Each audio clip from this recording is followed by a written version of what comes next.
Hello everyone, Reactor Labs here, and today I will be showing you guys some minerals very kindly and generously sent to me by Radioactive Rock.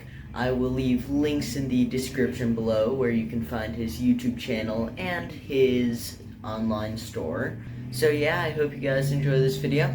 Let's get straight into it. So guys, here's the package. As mentioned before, this was sent to me by Radioactive Rock. I will be linking his YouTube channel and his website in the description. But yeah, let's get straight to opening this up.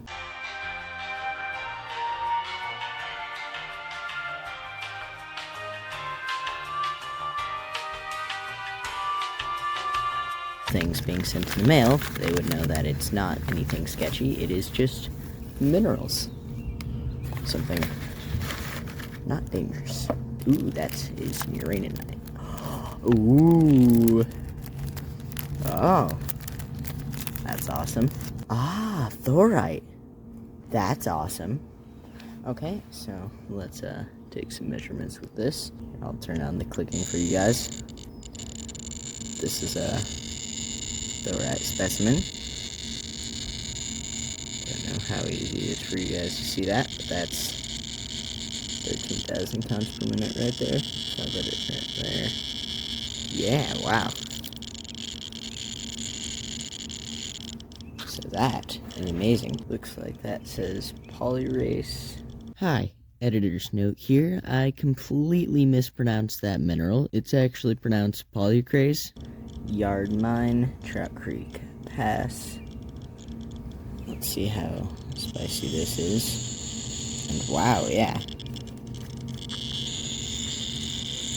That definitely has some spice right there. Looks like this side is slightly more radioactive.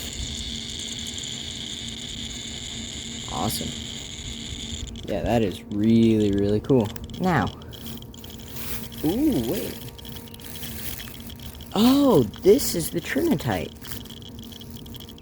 So, here.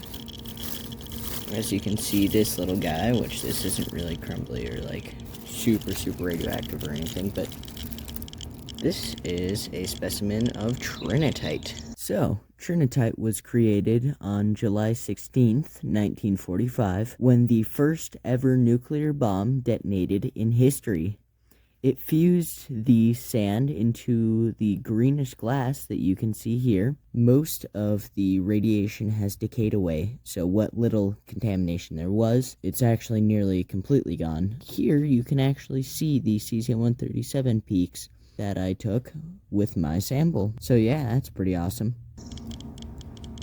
So yeah, this is from the first ever nuclear explosion. This is a specimen of trinitite. This was the nuclear glass created when the first ever nuclear explosion happened in the New Mexico desert. So, as you can see, it's not dangerously radioactive or anything, but oh yeah, actually that's giving fairly high dose rate. Pop this guy in there. And there we go. Now this here seems to be the spiciest thing that he has very kindly sent me. So it looks like this is a specimen of uraninite from the Mi Vida mine. That looks like that's in... Wait, is that like a fossilized tree or something? That is amazing.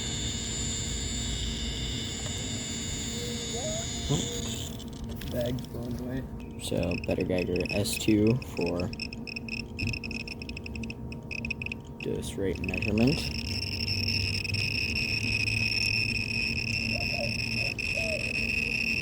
Don't know if you guys can see that, but that's 11, 14, 16, about... Looks like that's about to get 20 microsieverts per hour coming off of that. Okay. Yeah, wow.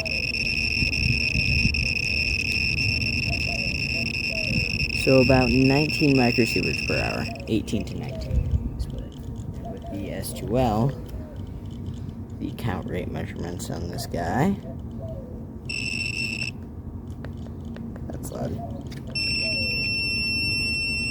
This is about, I'm guessing it'll be, yeah, wow, 230,000 counts per minute. So I'm back in the lab. I'm pretty sure this is a mineral called polyacrace. This is a specimen of uraninite in what looks to be a petrified log. Now, what's amazing about this is actually from the famous Mi Vida mine. Lots of people have been to this mine, and it's actually pretty famous at this point. Radioactive Rock has been there, of course. That's where he actually got this from. I know Radioactive Drew has been there. Atomic Chemist has been there. Actually, I'm pretty sure Robert from Better Geiger has been to Mi Vida mine as well. This is a specimen of trinitite from Trinity site. Can you guess where the name came from? This is especially interesting because this is not a uranium mineral like these guys.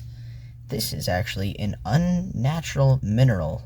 It was made when the first ever nuclear explosion fused the desert sand together into this glass. The main things that make this radioactive at this point is strontium-90 and cesium-137. Although, so far, they've been, like, through 2.5 half-lives or something like that, So I have the sample somewhere away from the other sources, and if I put this detector on top, you can see definitely spicy, but not super spicy. Now, I am interested to see what this will say if I switch it to dose rate, and yeah, that's, definitely elevated dose rates. That's because the radiation that this does give off is actually fairly strong in energy, so it adds the dose quite a bit. Next up, I will show you guys this thorite specimen. My camera will focus. Ah, there we go. Absolutely beautiful. Here, let's put the Better Geiger S2L on top of this.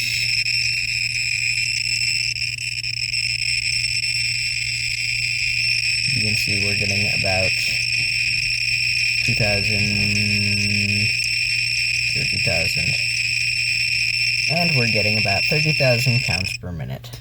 Now, next up is this polyacrace, I think is how you pronounce it. Some of these names are a little hard to pronounce, but yeah, that looks absolutely amazing. If I get that focused right there, you can see strip of yellow going down that, and the other one there.